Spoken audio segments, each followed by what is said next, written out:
2 ayat 6 sampai 16. Kita bacanya bersama-sama ya. 1 Korintus 2 ayat 6 sampai yang ke-16.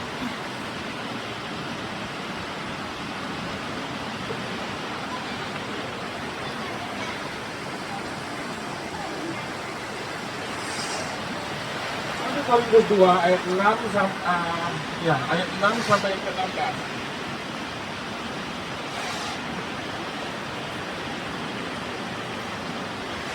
Sudah dapat? Amin. Kita bacanya bersama-sama ya. 1 Korintus 2 ayat 6 sampai 16, hikmat yang benar. Ayat yang ke-6. Sungguh pun demikian, kami memberitakan hikmat di kalangan mereka yang telah matang, yaitu hikmat yang bukan dari dunia ini dan yang bukan dari penguasa-penguasa dunia ini, yaitu penguasa-penguasa yang akan ditiadakan. Tetapi yang kami beritakan ialah hikmat Allah yang tersembunyi dan rahasia, yang sebelum dunia dijadikan telah disediakan Allah bagi kemuliaan kita. Tidak ada dari penguasa dunia ini yang mengenalnya, sebab kalau sekiranya mereka mengenalnya, mereka tidak menyalahkan Tuhan yang mulia. Tetapi seperti ada tertulis, tidak pernah dilihat oleh mata dan tidak pernah didengar oleh telinga dan yang tidak pernah timbul di dalam hati manusia, semua yang disediakan Allah untuk mereka yang mengasihi Dia. Karena kepada kita Allah telah menyatakannya oleh Roh, sebab Roh menyelidiki segala sesuatu, bahkan hal-hal yang tersembunyi dalam diri Allah. Siapa gerangan di antara manusia yang tahu apa yang terdapat di dalam diri manusia selain roh manusia sendiri yang ada di dalam dia? Demikian pula lah, tidak ada orang yang tahu apa yang terdapat di dalam diri Allah selain roh Allah. Kita tidak menerima roh dunia, tetapi roh yang berasal dari Allah, supaya kita tahu apa yang dikaruniakan Allah kepada kita. Dan karena kami menafsirkan hal-hal rohani kepada mereka yang mempunyai roh, kami berkata-kata tentang karunia Allah dengan perkataan yang bukan diajarkan oleh kami oleh hikmat manusia, tetapi oleh roh. Tetapi manusia duniawi tidak menerima apa yang berasal dari roh Allah, karena hal itu baginya adalah suatu kebodohan, dan ia tidak dapat memahaminya, sebab hal itu hanya dapat dinilai oleh secara rohani. Tetapi manusia rohani menilai segala sesuatu, tetapi ia sendiri tidak dinilai oleh orang lain, sebab sehingga dia dapat menasihati dia. Tetapi kami memiliki pikiran ini Bapak Ibu semuanya. Kali ini kita akan belajar tentang hikmat. Di 1 Korintus 2 ayat 6 sampai yang ke berapa tadi? Ke 16 yang kita baca tadi itu, Paulus ingin menekankan kepada kita supaya imannya kita itu dibangun berdasarkan hikmatnya Tuhan, bukan hikmatnya manusia. Kenapa Paulus ingin menekankan itu supaya kita memulainya dengan dengan hikmatnya Tuhan, bukan hikmatnya manusia? Karena Paulus tahu ketika manusia yang menggunakan hikmatnya untuk mengerti tentang kebenaran firman, maka firman daripada Tuhan itu akan bisa diselewengkan. Ya, jadi hari ini kita belajar untuk mengerti firman Tuhan itu bukan dengan hikmatnya kita, tetapi dengan hikmatnya Tuhan. Saudara, kalau saya bilang saudara, kalau hari ini kita belajar firman Tuhan, atau hari ini kita melihat ada orang-orang yang memahami firman Tuhan dengan hikmatnya sendiri, pernah ketemu nggak? Saudara pernah ketemu nggak orang yang belajar firman, atau orang yang menyampaikan firman, atau orang yang menafsirkan firman, itu berdasarkan hikmat yang dia miliki sendiri? Pernah? Pernah nggak? Ya, saudara, tanpa kita sadari sekarang ini banyak orang menafsirkan firman Tuhan itu dengan hikmatnya dia sendiri. Bahkan terkadang dia mengambil salah satu ayat Alkitab untuk membenarkan tindakan-tindakan yang dia lakukan. Dan Tuhan tidak mau yang seperti itu. Karena Tuhan tidak mau kita mempunyai hidup yang sia-sia. Tuhan tidak mau kita mempunyai iman yang sia-sia. Karena segala sesuatu yang kita seolah-olah kita melakukannya sesuai dengan firman Tuhan, tetapi kenyataannya itu yang kita lakukan adalah apa yang kita mau lakukan, bukan apa yang ingin Tuhan lakukan. Amin. Sehingga Tuhan ingin berkata, firman Tuhan berkata, mari kita belajar hikmat. Hikmatnya itu adalah hikmat yang daripada Tuhan. Saya mau kasih contoh. Tapi saudara, jangan contohnya saya ini diartikan yang lain. Ya, saya mau kasih contoh tapi jangan diartikan yang lain. Kemarin saya sudah sempat cerita sama Ibu Suti. Tapi tolong, saya nggak punya maksud apa-apa ya, tolong. Tidak ada arti apa-apa. Kemarin hari Minggu, ya kemarin hari Minggu dong. Kemarin hari Minggu kita diberkati, gereja diberkati dengan sejumlah Alkitab. Tahun yang lalu orang itu bertanya pada saya ingin memberkati Alkitab untuk gereja, boleh nggak? Saya bilang boleh. Tidak ada yang melarang kalau ingin memberkati dengan Alkitab, nggak ada yang melarang. Kemudian seiring waktu, berapa waktu kemudian saya bilang sama yang ingin donaturnya, saya bilang kalau nggak begini deh, kalau benar kamu ingin memberkati gereja dengan Alkitab, kita kalau bisa dan kalau memungkinkan, saya minta Alkitab tertentu, boleh nggak? Dia bilang boleh Pak. Oke, karena dia bilang boleh, akhirnya saya minta Alkitab yang khusus. Saya minta Alkitab yang edisi studi yang kemarin itu. Saya minta kemarin kalau nggak salah saya minta 6. Kalau memang diizinkan 6. Kalau enggak terserah deh. Kemudian seiring waktu setahun berlalu, Alkitabnya juga belum datang. Saya pikir orangnya sudah lupa. Ya saya pikir orangnya sudah lupa dan nggak jadi memberkati. Ternyata kemarin diberkati. Kemarin diberkati ada 2 bungkusan. 2 bungkusan, saya ngambil 1 bungkusan yang kecil yang tidak diikat, saya bawa ke gereja, saya bawa ke atas, kemudian saya bagi deh, saya bagi ke Bu Suti, kemudian saya tanya Bu Diana sudah ada, Bu Diana bilang sudah ada, saya alokasikan ke yang lain, boleh Bu? Boleh. Akhirnya saya alokasikan ke Pak Ginting. 2. Kan ada 1 bungkus lagi loh. Jadi kemarin malam sampai di rumah, malam, kenapa malam? Biasa, habis gereja saya keliling dulu. Jadi malam sampai di rumah, saya buka bungkusan satunya lagi. Untungnya saya udah buka duluan sebelum saya telepon. Padahal saya udah mau telepon orang, mau saya bagi. Pak, ada Alkitab nanti saya bagi ya. Untung saya belum telepon. Begitu saya buka bungkusan yang satunya lagi, saya mau ketawa, mau nangis, nggak jadi. Begitu dibuka, ternyata yang di dalamnya adalah Alkitab yang biasa, bukan Alkitab yang isi studi. Akhirnya saya telepon sama Bu Suti, Bu, ini berkat untuk Ibu dan Pak Ginting deh jadinya. Karena Alkitab yang lainnya Alkitab yang biasa. Padahal saya mintanya 6 yang edisi studi. Nah, ini loh yang ingin saya katakan apa. Ini salah satu contoh hikmat yang salah. Saya berhikmat, kenapa saya berpikirnya begini. Kan saya minta 6, berarti ini dikasih, disuruh ambil, tanpa dikasih komen apapun. Anggapan saya itu adalah 6 Alkitab yang edisi untuk belajar. Ini saya salah. Ternyata begitu sampai di rumah, hanya 2 saja, sisanya yang biasa.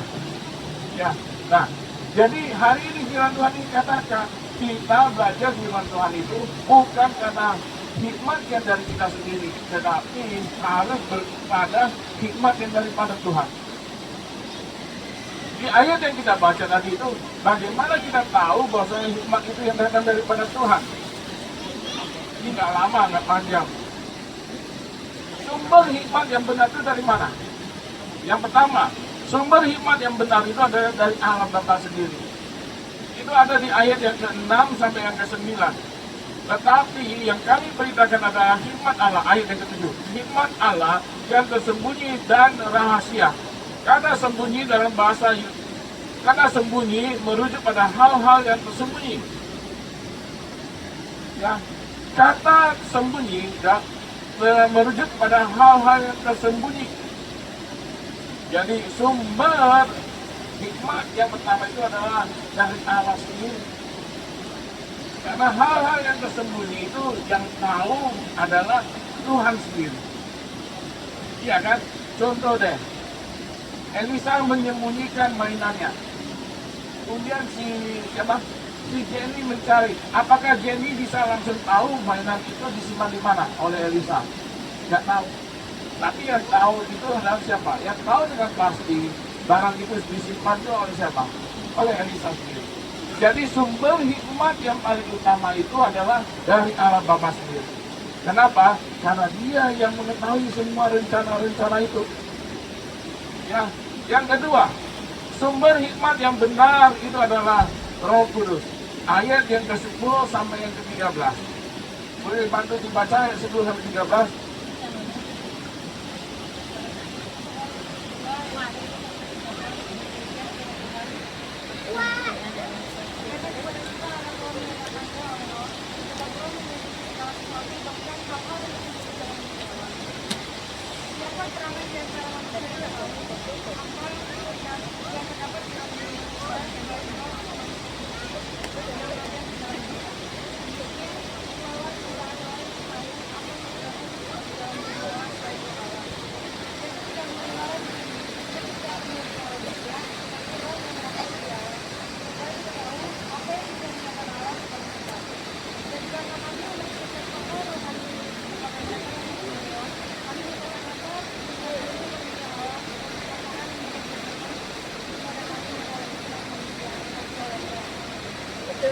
Yang kedua, sumber hikmat yang benar itu adalah Roh Allah sendiri.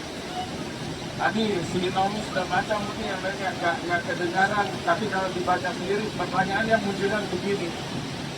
Kenapa Roh Kudus? Kenapa sumber hikmat yang benar yang kedua itu adalah Roh Kudus? Kenapa, Li? Angin dingin tegang. Karena Roh Kudus yang dikasih Tuhan untuk perantara. Roh Kudus itu sama dengan Tuhan sendiri nggak? Sama. Roh Kudus itu sama dengan Tuhan sendiri nggak? Sama.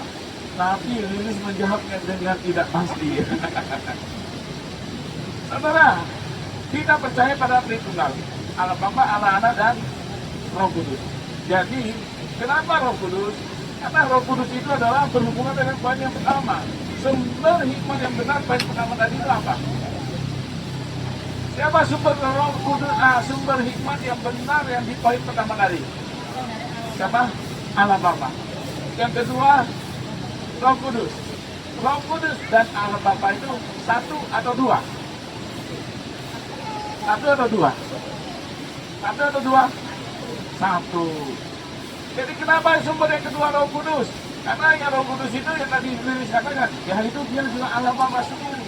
Di situ dikatakan Roh Kudus itu adalah roh hikmat. Roh Kudus itu adalah juga roh hikmat. Sekarang kalau kita berbicara tentang hikmat, ketika kita melakukan sesuatu, ada teguran yang kita rasakan di dalam hatinya kita. Allah yang menegur atau Roh Kudus yang menegur kita. Ketika kita ingin melakukan sesuatu hal yang salah, dalam hatinya kita itu muncul perasaan kira-kira, wah ini jangan dilakukan, ini salah, ini apa, mungkin ada perasaan itu. Pertanyaannya, Allah yang menegur atau Roh Kudus yang menegur? Roh Kudus. Ya.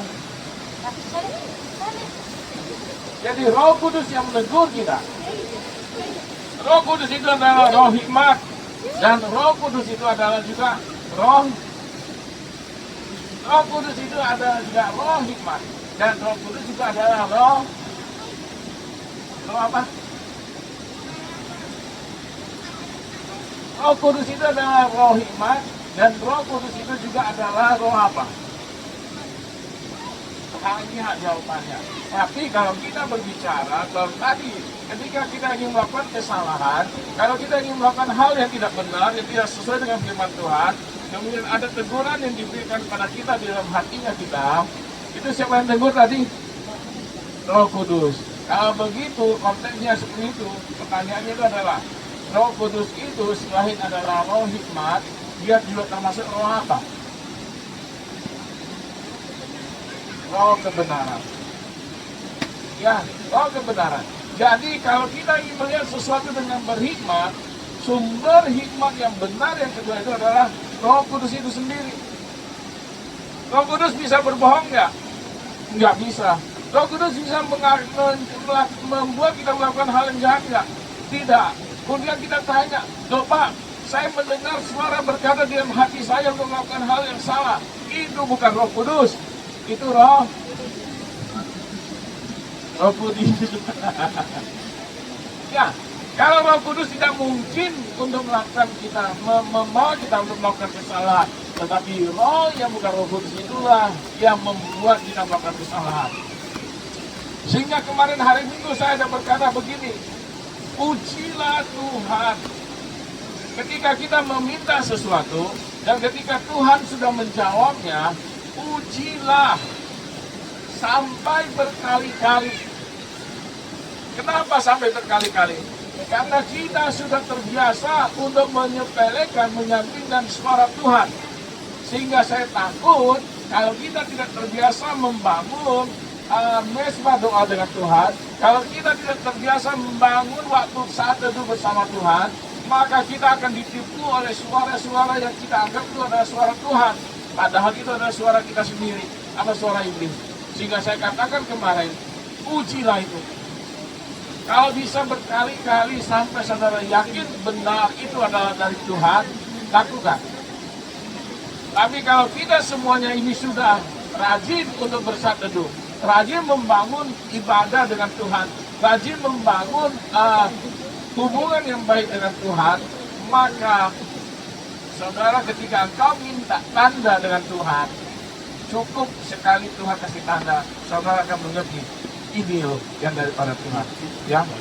Tapi kalau belum, saya bukan apain saudara bahwasanya saat teduh saudara dengan Tuhan kurang atau apa, tidak. Tapi saya hanya ingin supaya saudara jangan terbohongi oleh diri kita sendiri atau oleh iblis. Sehingga saya bilang kemarin, ujilah itu berkali-kali sampai saudara yakin itu daripada Tuhan, udah lakukan. Tapi kalau saudara tidak yakin itu daripada Tuhan, uji lagi. Uji dan uji sampai saudara benar-benar yakin itu dari Tuhan. Amin.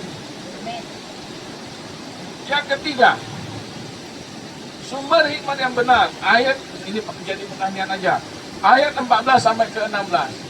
Sumber hikmat yang benar itu siapa? Ini yang terakhir. Ayat 14 dan 16. Ayat 14 sampai 16. Sumber hikmat yang benar itu siapa?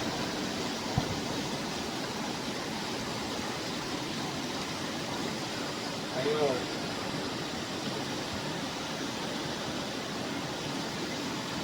Gara-gara suara ayat jadi lupa semuanya. Ayo. Siapa sumber hikmat yang benar yang ketiga? Di ayat yang 14 sampai yang ke-16.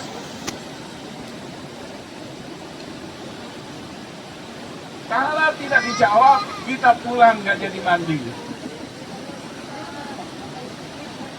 Siapa bu? Yesus Kristus. Yesus Kristus. Tapi lebih tepatnya apa? Ayo. Lebih tepatnya apa? Tuhan. Yesus Kristus dan Tuhan Yesus beda atau sama sih?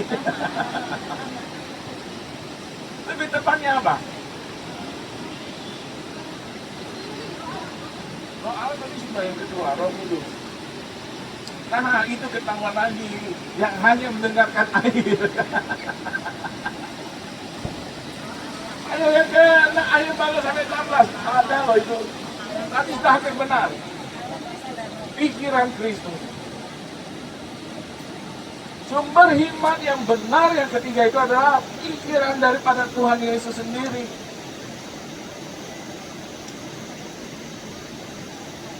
Pertanyaannya adalah begini. Saudara memahami pikiran Tuhan Yesus sendiri, saudara memahami pikiran Tuhan Yesus, atau tidak? Kita memahami pikiran daripada Tuhan Yesus sendiri atau tidak? Tidak.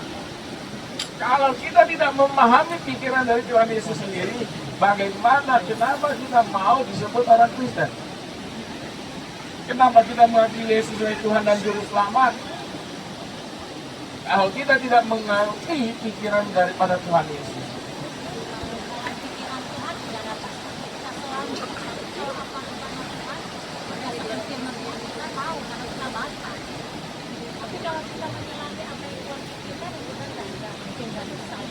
Oke, mungkin pikiran Tuhan terlalu banyak. Saya setuju dengan Bu Diana tadi. Tapi satu saja yang Tuhan inginkan, yang semua orang kita tahu apa yang Tuhan inginkan. Pikiran Tuhan itu hanya satu. Saya mau simpulkan hanya sederhana saja. Tuhan Yesus datang ke dunia ini tidak punya maksud yang lain kecuali satu. Dan dari satu inilah Tuhan menunjukkan, Yesus menunjukkan siapa dia. Satu saja. Apa sih tujuan utama Yesus datang ke dunia ini?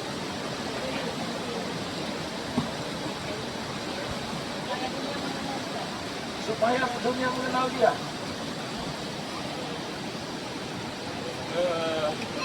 Sebelum Yesus lahir, apakah dunia sudah mengenal Tuhan? Apakah dunia sudah mengenal Allah?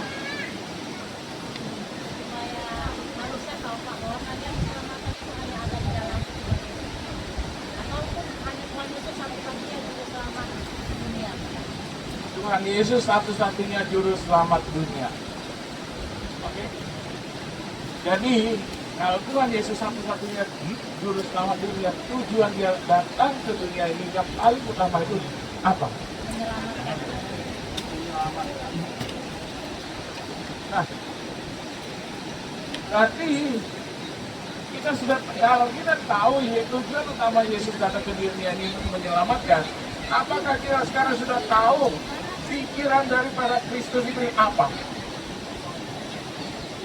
Sudah belum kita tahu pikiran Kristus itu apa? Tujuannya menyelamatkan. Kalau begitu, pertanyaan berikutnya, pikiran daripada Yesus itu sendiri apa? Contoh yang sederhana. Ini jam 2, mendekati jam 12.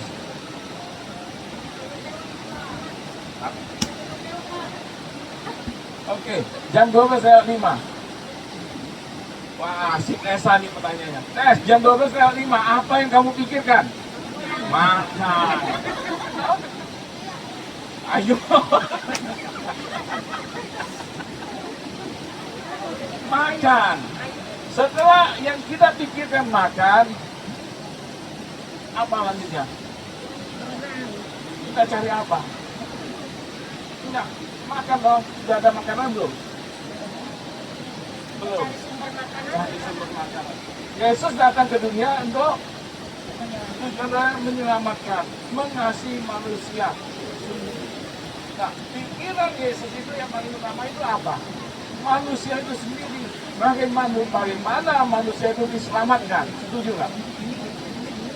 Nah, karena Yesus mempunyai tujuan bagaimana dunia ini, manusia ini diselamatkan, maka mulailah muncul berkembang. Tuhan tunjukkan bagaimana dia berkuasa.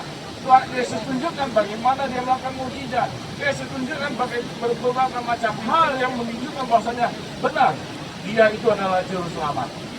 Ya, jadi 3 hal, 3 sumber hikmat yang benar itu Allah Bapa, Roh Kudus, pikiran Kristus. Hanya 3. Dan saudara, kalau saudara memahami 3 hal ini, kalau kita memahami 3 hal ini, percayalah, kita juga akan menjadi orang-orang yang diberkati oleh Tuhan. Dan kita tidak pernah akan takut. Kenapa? Karena di dalam setiap masalah yang kita hadapi, kita tahu kita punya hikmat untuk bisa mengatasinya. Kenapa? Karena kita punya 3 hal ini. Amin. Amin, saudara.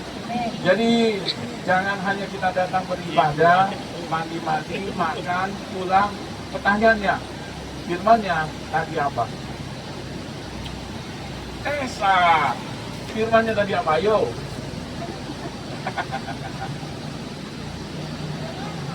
Yang tadi.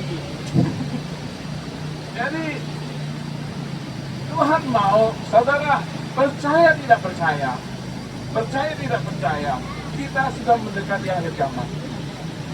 Kemarin saya sudah sampaikan, kemarin kok nggak salah sama Bu Lili, sama Niko, sama Bu Liman, sama Niko, kemarin malam saya sampaikan ketika konser selesai, kalau nggak salah ya. Sekarang ini sudah ada gereja, atau dengan Bu Manta kalau nggak salah di konser. Sekarang ini sudah ada gereja di mana kita tidak perlu datang ke gereja. Bukan ibadah online masih mending. Kenapa? Karena ibadah online kita di rumah sendirian, di layar kita lihat orang lain. Saya bisa lihat wajah Bu Diana, saya bisa lihat wajahnya Bu Rika, saya bisa lihat wajahnya si Lilis. Tetapi untuk kedepannya itu adalah gereja, namanya gereja Metaverse. Gereja Metaverse itu kita di rumah, kita duduk di rumah seperti begini.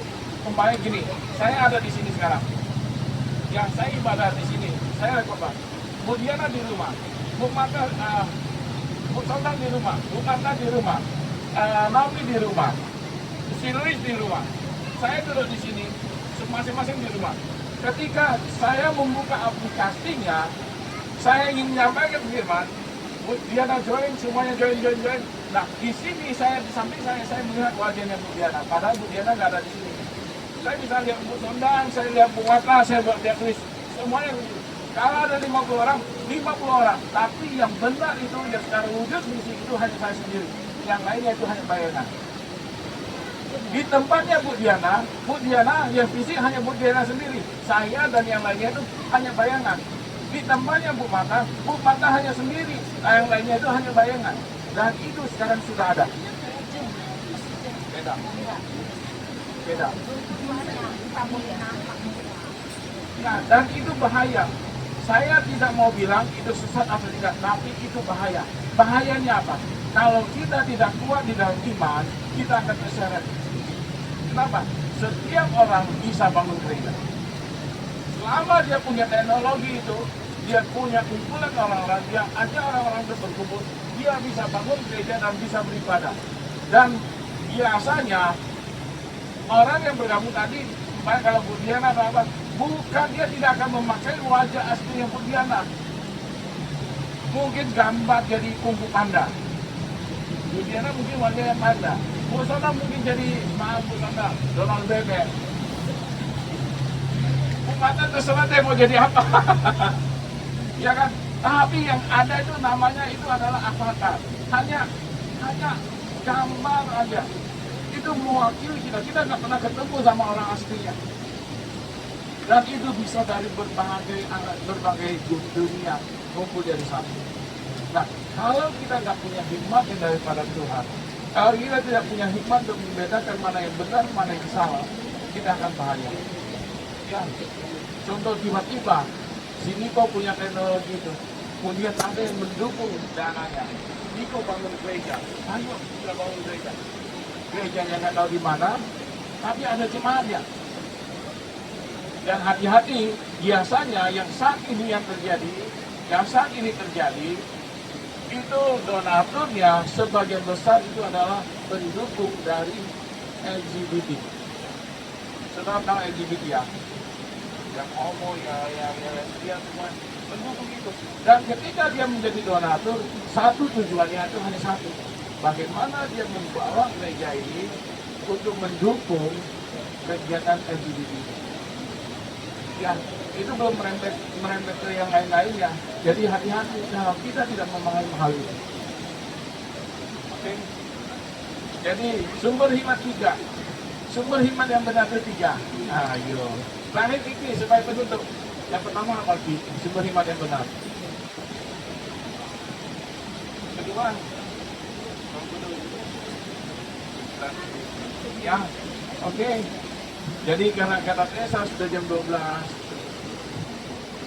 perutnya sudah berbunyi-bunyi, kita akhiri firman hari ini ya. Jadi singkat saja, mudah-mudahan kita bisa dimengertikan tentang hikmat yang daripada Tuhan. Bapak, terima kasih untuk hari ini, terima kasih buat kesempatan yang indah di mana kami bisa berbagi kebenaran firman-Mu di tengah di tengah alam yang demikian indahnya saat ini, Bapak. Terima kasih, Bapak. Biarlah setelah kami mendengar firman ini tidak berlalu begitu saja, tapi menjadi hikmat menjadi rema di dalam hidup kami, di dalam hati kami, dan bisa kami pakai ke depannya untuk membangun iman kami kepada Kristus. Terima kasih, Bapak. Kami serahkan acara selanjutnya ke dalam tangan-Mu. Di dalam nama Tuhan Yesus kami berdoa dan ucap syukur. Amin.